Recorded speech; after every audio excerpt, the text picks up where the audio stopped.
Laravel is constantly adding new features, and that's great. It gives us new tools to use, better ways to build applications. But often what happens is we might use some of these new tools, these new patterns, these new features in new applications, but we don't always go back and keep our older applications up to date. We might update the version of Laravel, but we don't go back and think, well, could I replace this older way of doing something with a newer, maybe more efficient, more resilient way of doing it? So I want to show one example of this that I see when I join different Laravel projects, and maybe it's something that you could update in your application as well. So it has to do with testing. So if we look in this base test case, so think of all of our feature tests are extending this test case. It's common for people to use this refresh database trait. And this basically, if you've never used it, it just wipes out our test database, runs the migrations, and then every single test runs in a transaction. So what that means is that every single test now essentially has a clean copy of the database to work with them. But if you want to seed your data, this is a common way of doing it, right? This is the way we would do it maybe back in Laravel 7, going back a little ways.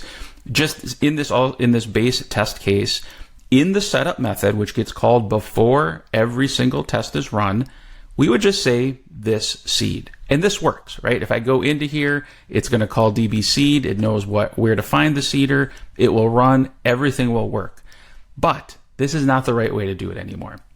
Laravel has added a property called seed. We can set it to true. There we go.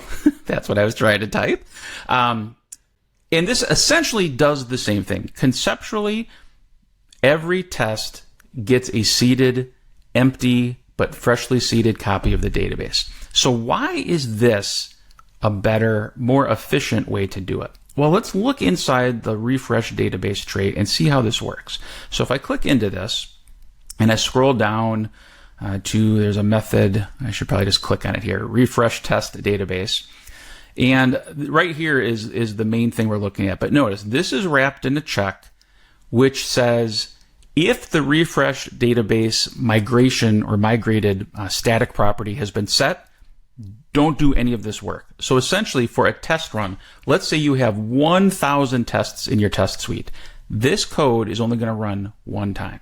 So if we go into migrate databases, it calls migrate fresh as we'd expect. And then in this method, here is where it looks at, okay, what is my seeder?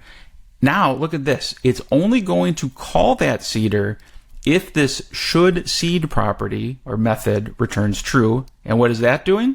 It's just looking for that seed property that we set in our base test class. So if we connect all these pieces together, yes, we get a fresh database. Yes, it's still running our seeders, but it's only doing it one time for our entire test suite.